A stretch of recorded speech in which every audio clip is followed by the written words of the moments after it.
Hello, it's Bob Pandolfo on Monday, May 19th, 2025. And I have a video on speed figures and the Preakness. I did pick the winner, journalism on top. As you can see here in the Kentucky Derby too, I did well this year so far. I had the trifecta and the exacta cold in the Kentucky Derby. The trifecta paid $4.50 something, I think, for $2, $150 something for 50 cents. Sovereignty, really nice horse. And unfortunately, they didn't run him in the Preakness, which doesn't make any sense. But and then you can see that in the Preakness, I had journalism. So let's talk a little bit about the race. First of all, Rispoli was lucky, in my opinion, because he was going to go wide on the turn. You could see him edging out, especially on the overhead camera they showed. And then he decided to stay inside, which you don't do when you have the best horse. If you have a long shot, that's different. But he stayed inside, hoping to get through. And then he was blocked. He bulled his way between horses, and he probably would have been disqualified, except for a goal-oriented. It looked like Flavien Prat on the one horse, goal-oriented, the Baffert horse. He wanted to try to keep him in, so he moved his horse over a little bit, and it was too much, and he bumped hard. So when I saw the replay and I saw how hard goal oriented bumped him when he veered in, I thought, well, they're going to leave journalism up. If Pratt keeps goal oriented in where he was and doesn't move him inside, they might have taken journalism down, because he basically just barged between horses and bumped two horses. A lot of stewards would take you down for that. So, he was lucky. It was not a good ride by Rispoli. He should have went wide. He had the best horse. He would have won anyway if he went wide on the turn. But journalism, very game horse. He got bumped hard, and then he charged home. And not surprising, he was the best horse in the race. Clever again set a quick pace. This may not look like fast fractions, but the track was not fast. So this was a pretty tough pace here. And then Clever again, he would not have finished so far back, but he got bumped so hard in the process after all this bumping that Ortiz just started to ease him up, because he was tiring anyway. So he let him ease up, which was smart. Hopefully he's all right. So let's look at some people have been asking me questions about the speed figures. I know a lot about speed figures because I did my own for about 10 years. I was working in New York for a paper called Sports Eye. That's where I established my reputation really as a handicapper. I picked a lot of long shot winners at harness racing. That's how I got my reputation initially, and then thoroughbred racing. I just kept improving my skills as far as a handicapper, and I eventually came out with different handicapping products. So when I was doing speed figures for a paper called Racing Action, I also was picked up by the New York Racing Association, and my figures were in the program that you buy at the track. And then eventually Equibase came out with their computerized figures, and they went in automatically into the programs. Basically, I think all the programs at most tracks. But I kept doing the figures. I sold them on my own. I had a newsletter. It was a lot of work. I established my figures by, I read Byers' book on speed, handicapping, his original book. Then I read a book by William Kieran, who was a mathematics teacher on Long Island in a college, I think it was CW Post. And I spoke to him on the phone a few times. Very nice guy. And I bought his tables originally. So you have to build out all these tables. It's a lot of work. And then eventually my figures got even better when I started to buy the pars from a gentleman named Dave Schwartz that you might be familiar with. He has his own pars that come out. I think he updates them every year or two. And they're great. And so I was doing my figures, and I learned a lot about making figures. In fact, even turf figures. There was one Breeders' Cup where according to my numbers, the two fastest turf horses in the country were Lure and Phrase. And they won their two respective Breeders' Cup races. Lure paid 7-1 odds. Phrase paid 5-1 odds. I gave them both out to my client base. At that time, I had my own business. And I bet both the horses. And that was one of my best Breeders' Cups. And they were, they just had the figures, and they had layover figures. And the Europeans weren't that tough that year, so I put the American horses on top. But anyway, somebody said to me, well, journalism got a 98 buyer for the Preakness. Did he bounce? Now these are the Bristnet numbers, but journalism does have a high of 108 on the buyer figures, and then buyer gave him a 98. So his highest speed figure on the buyers, I think it was the San Felipe, or maybe the Santa Anita Derby. I don't know, but they on Bristol they have them as the Santa Anita Derby. We can actually find out in a minute here. Wait a minute, it's good. Let's just do. I'll just go for the top buyers, 3-year-olds, and that'll quickly come up because I have it saved. So let's see. Yeah, here's the leaderboard. Yeah, so journalism. Yeah, it was the San Felipe. He gave him a 108. You can see it from because it's a mile and the 16th. And then in the Derby, he gave him a 102, which matched the Santa Anita Derby. All right. So some people said, well, maybe he bounced. Did he bounce because he only ran a 98 in the Preakness? And some people said he bounced in the Derby too because his figure, on the brisk figures dropped, and he ran, a very fast time when he won the Santa Anita Derby. I don't think he bounced. You can't always say because the figure drops or something that the horse, regressed. I mean, first of all, journalism had a really rough trip in a couple of these races. I mean, the Santa Anita Derby, he was blocked, and in the Preakness, I mean, he was bounced around. When he split horses, I mean, he basically almost got knocked off his stride. I mean, he lost his momentum. Then he had to regroup. So yeah, I mean, you can't take speed figures as like that they're 100% accurate because they're not. I mean, first of all, it's all like sort of an educated guessing game when it comes to the track speed. All right, that's how we make these speed figures. We create a variant based on how the track times are that day, right? That tells us whether the track is fast or slow. But not only that, it's how the races run. And now journalism is a mid-pack horse, right? So he doesn't go to the lead. So to some extent, his speed figures are going to be dependent on how fast the horses in front of him run. It's the same thing with Sovereignty, who won the Kentucky Derby. Now I picked him even though his buyer coming into the Derby was 95, right? And there were other horses that were higher than him, 99, 100. Journalism had much higher. But I thought Sovereignty was the best horse. Either Sovereignty or Journalism. But I wanted Sovereignty in that race in the Kentucky Derby. And I thought Journalism was clearly the horse to beat. But the thing is even though Journalism had better figures, Sovereignty it comes from even further back. They're both similar horses where they're both strong closers. But Sovereignty they just let him relax, and he likes to lay back.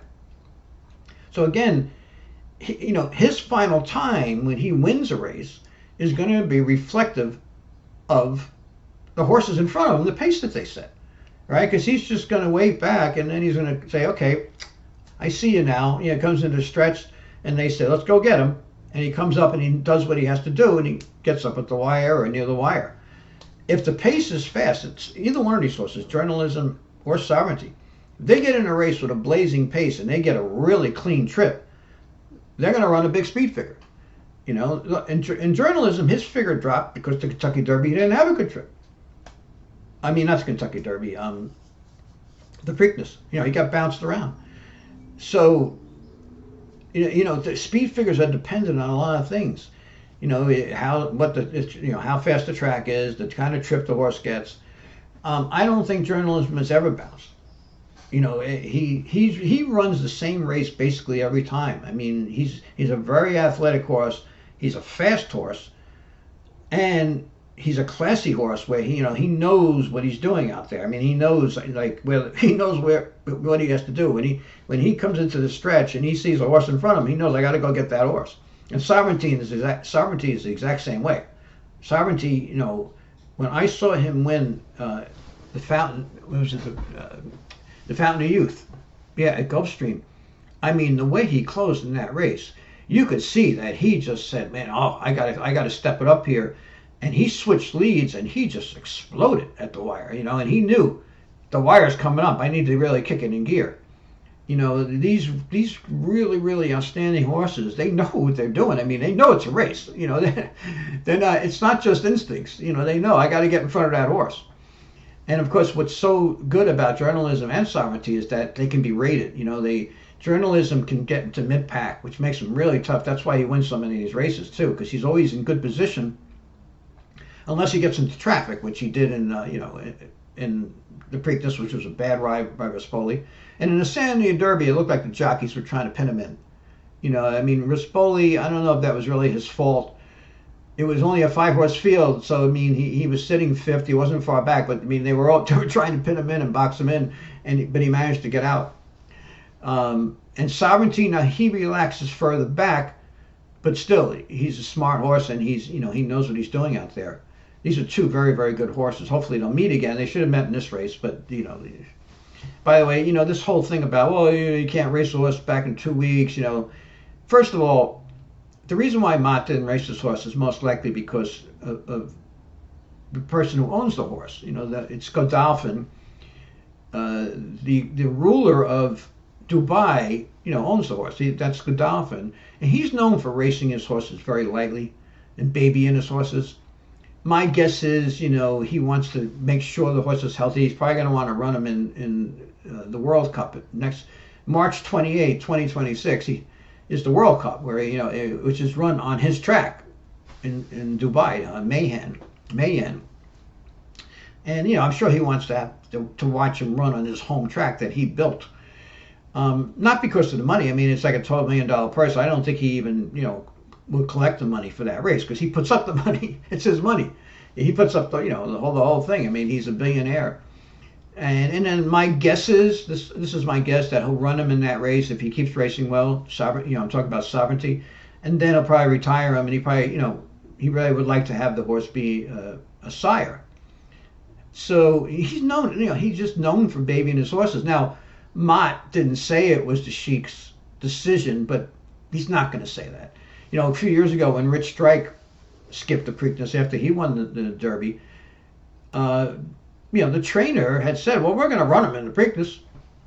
And, but the owner has admitted since then that he's the one who said, I didn't want to run him. And that guy, he shouldn't have made that decision.